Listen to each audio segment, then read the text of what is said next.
Welcome to our channel. Today we how to enable OptiMonk on Shopify for cart and pop-up experiments, complete guide step by step clearly.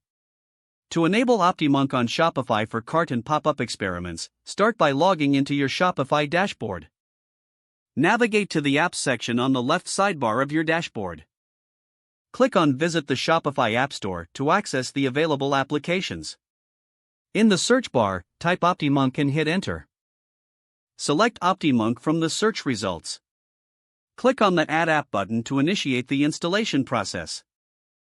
Follow the on-screen prompts to install OptiMonk in your Shopify store. Once the installation is complete, open the OptiMonk app from your apps list. Create an OptiMonk account if you don't have one. Log into your OptiMonk account once it's set up. You will be presented with various options for creating campaigns. To create a cart experiment, click on the Create Campaign button.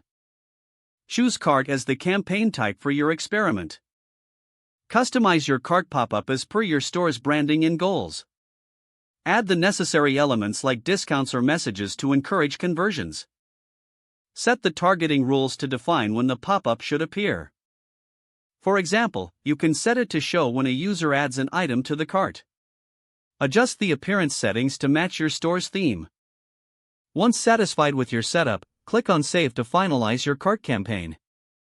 Next, return to the dashboard and create a pop-up experiment. Again, click on the Create Campaign button.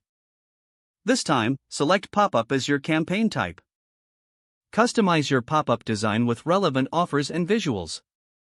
Set the targeting criteria for when the pop-up should display, such as time on site or scroll depth. Review all elements to ensure consistency with your brand. After making all necessary adjustments, click on Save to complete your pop-up campaign setup. Now, you have successfully enabled OptiMonk for both cart and pop-up experiments on your Shopify store. Monitor your campaigns regularly within the OptiMonk dashboard. Don't forget to like this video and subscribe to our channel for more step-by-step tech guides.